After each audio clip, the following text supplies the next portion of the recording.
Balitang Q, senyalis ng Pinoy na kung saan. Magandang hapon po muli sa inyo. Ako po ang inyong kabalikat, si Rico de la Rosa. Bumabati po sa inyo ng isang magandang araw. Ngayon po ay naging mapalad po kami at kasama po namin ang ating panorin sa araw na ito, si Architect Jim Tapuso po. Ito po ang dahilan kung bakit po tayo po dito lahat sa araw na ito. Kasama din po natin si Architect Paula Dizon. Nagkaroon po sila ng collaboration with Architect Jim Tapuso para po sa event na ito. At kasama ko rin po ang ating co-host si Pritzy na siya rin po ang makakasama ko bilang pagkapanayam kay Architect Jim. Architect Jim, kanina, ang ganda ng mga naging presentation, yung mga footages na pinakita dito. Yan ay bahagi ng yung magandang proyekto ang tungkol sa handog ninyong pasasalamat, balik tulong po para sa lahat. At maraming salamat Architect Paula sa magandang naging pag-uusap ninyong dalawa dito sa programa nito. Ano ba ang magandang mabalita mo o magkukwento mo sa ating mga tagapanood? Paano ba nagsimula itong iniisip mo na itong programa? Pagamat natin ng presentation kanina ay nagulat kami dahil sa ikling panahon ay na-conceptualize itong magandang proyekto na ito. Paano ba nagsimula yan? Actually, nag-start ito nung after review ko kasi marami na akong oras every Friday, wala na akong klase, wala na akong group study na every night, madaling araw na ako. So, nung nag-email sa aking isang arkitekto, si Architect Pau, Vice President namin, nag-email siya sa buong UAP na tulungan yung kanyang ginagawa every year. So, last year kasi wala ako, hindi ko siya natulungan. So, nung ako yung nasa bahay ako, naisip ko, sa totoo lang, Rico, no, kung napansin niyo yung footages kanina, since 2009, sa dami nang nagpapasalamat sa akin, nagte-thank you, tulungan ko sila, naisip ko, ano bang pwede kong magawa na ipunin lahat itong pasasalamat na ito at gawin itong novel o worthy cause. Na-check ko naman, nung nag-email si Pao, doon ko binuo yun. Sabi ko, na wag na akong pasalamatan nyo kasi okay na ako eh. Kumbaga, maghihirap din ako, pero hindi naman gano'n. Sabi ko, maganda siguro na gamitin ko yung pasasalamat nyo through channel lang sa akin, hindi bigay sa iba. Yan yung yung nagchat tayo ng gabi eh. Oo, parang napagit ko sa atin yan. Una ko nakita yun sa Facebook, sa island natin, na nag-post ka doon. In fact, nag-comment ako, sabi ko, marami kong alam na mga natulungan niya. In fact, marami na akong alam na natulungan siya. And yet, meron pa ulit bagong proyekto. Kaya sabi ko nga, sige, go lang, tuloy mo lang yan. At nung pangalawang araw na pag-chat natin, actually, napakwento ko na page sa Balitang Q. Nagkaroon tayo ng mga chat sunod-sunod. Tapos, nabigla na lang ako, ito na. Actually, Rico, yung sa ID, hindi pa nag-email si... Una pa yun. Nauna pa lang yun. Basta sabi ko lang, doon, basta gusto ko lang gumawa ng isang bagay. Wala pa yung kay-email doon. Wala pa siya doon. Kaya after mga few weeks, kasi review pa nun eh. Hindi ko alam na ito pala yung darating na yun. Instrumento. Oo, nagkatugma-tugma lang. Kasi hindi pa siya nag-i-email, nag-uusap na kami ni Kabalikat Rico. Sabi niya, nag-comment nga talaga siya doon. So from there, doon ko na lang natanto, naalala ko yung simulan natin. Kaya nung nag-email sa akin si Pao, tinawagan ko kagad si Pao. Sabi ko, Architect Pao, may programa ako, meeting tayo. Siguro mga November 1, 2 yun eh. Kasi 15 lang, sabi ko, gagawin natin to in 2 weeks time. Alam ko naman kaya natin. Kasi, una, galing sa puso eh. Pero ito, Architect Paula, ito yung unang-una pa lang na proyekto na inilagay mo kay Architect Jim? Actually, hindi. Kasi since Architect Jim is a friend of mine, okay. Hindi naman talaga siya, mentor ko siya, pero hindi lang naman siya mentor ko. Father ko yan, kaibigan ko yan, confident namin lahat. So, as my tradition nga, lahat ng mga kaibigan ko kasi ini-email ko, tulong lang talaga from kaibigan ang hangad ko para lang to make kahit maliit lang na gathering for the kids, eh okay na sa akin yun eh. Maligaya na ako, kumpleto na yung taon ko. It so happened lang na may plano siya, and medyo malaki lang ang target ko ngayon. Kasi parang hindi lang batang unfortunate ang tinarget ko kasi may humingi ng tulong sa akin. So, inilapit ko. Parang ang sa akin kasi nga when I write the letter from to them, sabihin na natin ang laki ng hinahangad ko for this season, parang gano'n. Pero sabi ko nga kasi nga, it's God's will. If He will provide, it will happen. Yun na lang ang there is a divine intervention na nangyari. Imagine, ganun. habang sa kabilang party nagkukwento-kwentuhan lang kami, ikaw pala, meron ka na pala. Oo, parang ganun na nangyari. Then, ito na yun. Ito na yung paglilink. Paglilink talaga, interconnected talaga lahat ng mga nangyayari sa mundo of which.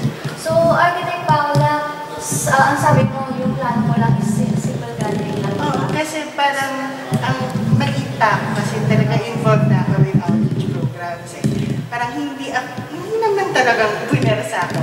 It was siguro a passion of mine na on the side na I wanted to share, even a little. It so happened na marami lang din akong kaibigan with them, with the architects around me. Kaya nagiging posible yung tradition na gusto kong mangyari. Reaction. Alam ko maganda yung naging dating kanina, pero gusto namin i-fix, matinig sa inyong dalawa. Ano ang reaction ninyo sa naging magandang suporta, hindi lamang ng mga arkitektong natulungan ninyo, mga kaibigan, siguro magandang manggaling sa inyo. Ano yung nararamdaman sa ngayon? Ako po, overwhelmed. Very overwhelmed. Kasi parang I wasn't expecting big to happen. Parang mas marami tumulong, syempre mas marami akong batang mapapaligaya. And it so happened ngayon, nangyari nga na marami talaga akong batang mapapaligaya. And yung event kasi this year would be a memorable one kasi yung mga batang talagang pinagpa-party ko before, it would be the last Christmas I would be spending with them. Why the last Christmas? Kasi parang madi-disintegrate na yung lugar, so they would be relocated or they would be out of the place na nawala na yung Hindi ba sila yung nandun sa ECS o Hindi naman po. office? Ito ba yun? Kasi nga po, since 13 years old ako, so yung nakita niyo pong footage is just part, actually. It's Ano ba part. sila? Ano ba sila? Ang hindi po yung target sa lugar ko po po sa Santa Ana po. Bali po, yung lugar po kasi namin, hindi po kasi sa amin yung lot. Parang tinatry po ng organization doon to buy the lot, pero it's so unfortunate na may nakabili na po. Okay. So, meron na lang pong konting panahon na binibigay na para umalis na po yung mga taong nakatira doon. Pero ipag-asa natin, hindi maganda nag-aantay pa. Kailangan ng Panginoon para... Hindi naman po, po mawawala sila. Titigil na rin po kasi ginagawa ko. Dahil marami pa rin naman po pwede tayong tulungan. Marami naman po din mga institusyon na hindi pa po masyadong nakikita o natutulungan ng ibang mga kapatid na meron pala nitong mga lugar na pwede pa natin tulungan. Thank you. So, kayo po, architect, ano po yung reaction? Anong nararamdaman ngayon sa nangyari? Kani-kanina lang na event? Actually, sa totoo lang, expected ko na medyo marami. Kasi yung bato sa akin ng text sa email at tanong, kung titignan ko, i-multiply ko sa isang tawag lang, nagdadalawa tatlo yun. So, yung expect ko talaga, Ramdam ka talaga. less than 100. Pero sabi ko nga, is that kanina, sinabi ko, overwhelming din ako na kanina. Kasi yung pagpunta nila rito, this is not really, parang kusang loob nila yun. Kita mo sa mga bata nito, pag ako nagtawag, pag nalaman nila na, yun na lang, Rico, nakakataba ng puso. Kasi, hindi yung punta ka dito, sino ba yung pupunta na yan? May lakad pa ako, ako na lang. Pero ito mga hindi eh. Talagang saan pupunta po ako. Kasi ikaw para pumunta sa isang lugar na alam mo na kunin yung oras mo, there must be something in it na paniniwalaan ka. At yun na lang siguro ang pinanghahawakan. Sabi ko nga, sa misis ko, yun ang kayamanan ko eh. Hindi ako yung mayaman dito sa pagtatrabaho ko. Pero sabi ng isang estudyante ko, sir, ang kayamanan ko siguro is that naiipon yung pagtulong, bibit-bitin nyo. So yung kanina, nung makita ko yung maraming tao, talagang tungtuwa ako rin ko eh. No, friends, ano? Kasi walang kapensa-pensa yan. Basta sinabi ko lang dun sa isa, kung si Sir Jim, napatawag, pupunta dito. Alam niyo pa yan eh. Kailangan pumunta tayo. Yung notion na gano'n, na si Sir Jim, yun lang kapag dinedyo sa akin, parang ituloy ko itong mga ginagawa. Kasi alam ko, I have the power of many na pwede kong gamitin sila into something worthy, noble cause. It so happened na nauna talaga si Pao kasi talagang alam kong ginagawa niya. Ngayon si Pao, ngayon, Rodeo, yung mga naka-witness kanina ng mga pinakita ninyo na touch, sabi nga ni Pao kanina sa short speech niya na she's just hoping na somebody around here ay matatouch din ng proyekto na ito. At ganoon din naman yung nagkaroon ka ng iyong may panalita. Kasi sabi mo na wish mo lang, sana hindi matapos dito to at magkaroon pa ng mga kung nakaya mo ay kaya din ng mga ibang nandito. Isang magandang at sabihin natin na nakakamangha o sabihin natin na sa kabila ng mga problema natin dito rin sa trabaho dahil hindi lahat ng trabaho dito ay magaang ay kita ko at least meron pa rin ganong kaisipan tayo dito na makatulong pa rin kahit malayo na tayo sa Pilipinas. Yan ang bagay na natutunan namin sa araw na ito dito sa proyekto pinagtulungan ng dalawa. At ang Balita Q, kahit na kami ay sa community services na ganito ay isang medium to para maipakita din natin yung nangyari ngayong araw na ito. Mali natin sa mga susunod na araw, hindi lang architect Jim, baka maaaring engineer ganito naman. O doktor ganito naman. Tama naman yun, mamaling katuloy ko kasi gusto ko talaga. Actually, Fritz, Fritz muna. Sinabi ko kay Direk, tsaka kay Rico, kikikaplot. Sabi ko, alam nyo, personal ko lang talaga to eh. This is not for public consumption eh. Ayoko sana talagang ma-expose kasi ang intention ko dito is to help, not to inform others. Oy, may ginawang ganito si...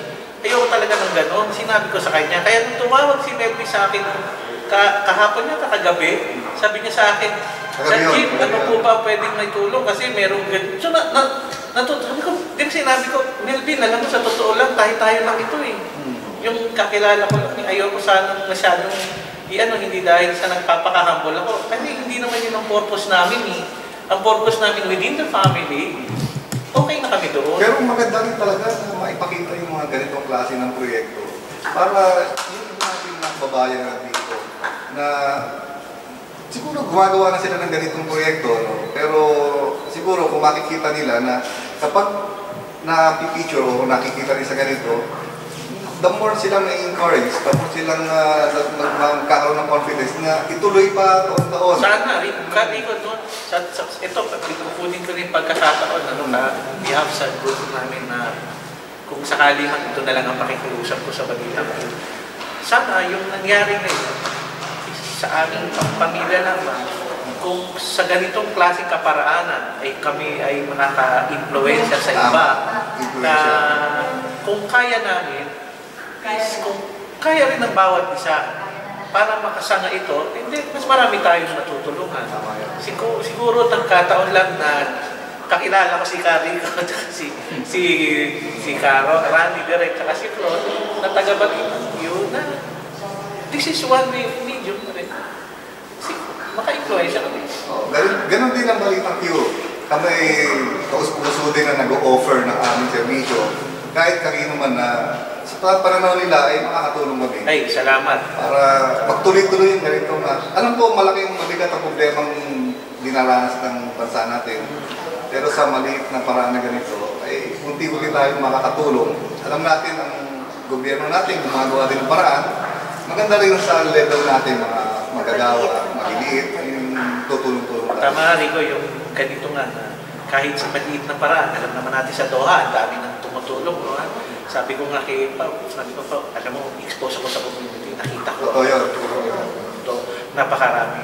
Pero kahit man lang sa ganitong paraan na maliit, meron tayo, in our own little way, meron tayo na nakatouch tayo ng life. At saka po, Okay. Architect Paula at Architect Jen, isa po itong nagpapatunay na tayong mga Pilipino, kapag nagkakaisa, lahat magagawa natin. Ay, salamat.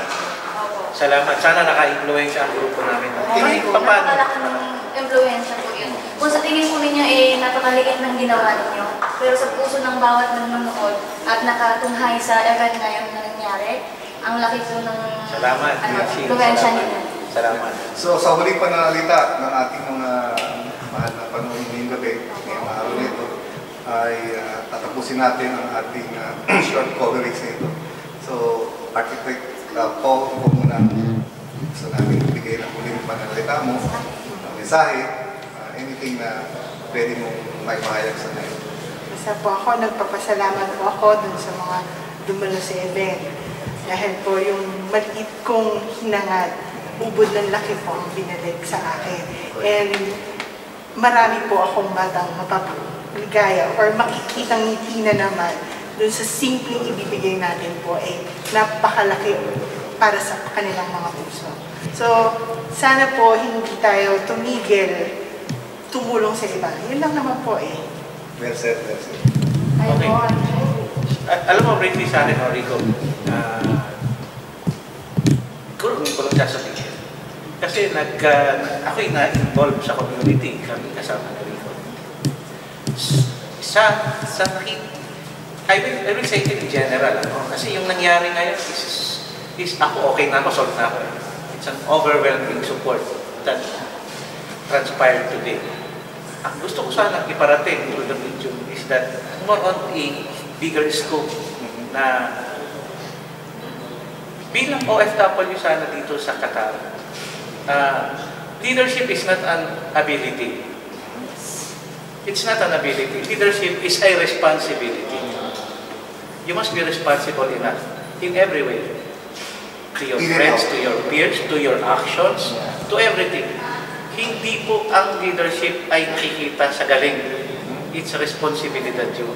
Sana dito sa Doha, sa mga kakilala ko na sana gawin natin yung gano'n na maging responsable tayo sa lahat ng ating ginagawa. And then let the people judge you. Maniniwala sila sa iyo kapag ang sinasabi at ginagawa mo ay nasa tama, nasa tuwid at nasa responsable paraan. So, pakiusap ko lang is that kami sa grupo namin is that we are responsible enough to help each other. And we are responsible enough in doing things na alam namin tama sa komunidad. Medyo malalim. Kaya lang, sana sa konting kaalamanan ko at sa kagrupuhan namin, maka-influensya kami sa komunidad. Kasi ang komunidad, alam nyo, maganda ang nangyayari sa Doha kasi, ayan, pamumuno ni Kaplor. Pero there are certain factors na hindi nagtulungan because of the word responsibility. Ang nakita nyo ngayon, na witness nyo, is a mere example of how I treat my peers. Na it is my responsibility to them in every way. Sa pamilya ko, sa action ko, sa mga kaibigan kong malalapit sa akin. And then, let it be an example. Maging isang halimbawa. Hindi lang ako. Pwede ikaw, Prince, pwede ikaw, Carico. Si Carico, alam ko, ginagawa niya na yan. Kasi talagang isa ang mindset namin. Minsan ngayon lang kami nakakilala niyan, pero wala kaming animosity or anything. Pwede ko sabihin sa kanya kung ano sasabihin niya sa amin. Ganun din ako. But we have our own responsibility. I can see the leadership of Rico. Siguro ganun din ang nakita niya sa akin, kaya kami ang nag-judge. And I hope that ang nangyari ngayon can be hindi naman eye-opener. Alam ko namang alam nyo, nakapagbigay kami ng kahit konting mensahe. At sa aking Architect Pau, sana nakatulong yung aming ginawa. Yun lang. Maraming salamat po sa inyong dalawa. At itong proyektong ito ay isang pagpapatunay talaga ang selfishness na ginawa ninyo sa sa ating mga kababayan. So, Prince, Ayun po, Architect Paula, Architect. Ang balitan ko po ay handa kung may mga susunod na proyekto kayo na nais ninyong ipaniwala sa ating mga kababayan, handa rin po ang Balitang Q Ay, salamat. na makiisa. Dahil tayo naman po iisa din yung ating layunin Totoo yan. para sa ating mga kababayan sa Doha, Qatar. so Prince, Ayan po, mga kababayan, ako po si Fritzy Jo Antonio Rosa. Kasama ko po si ating kabalikat Rico de la Rosa. Nag-uulat mula sa Balitang Q.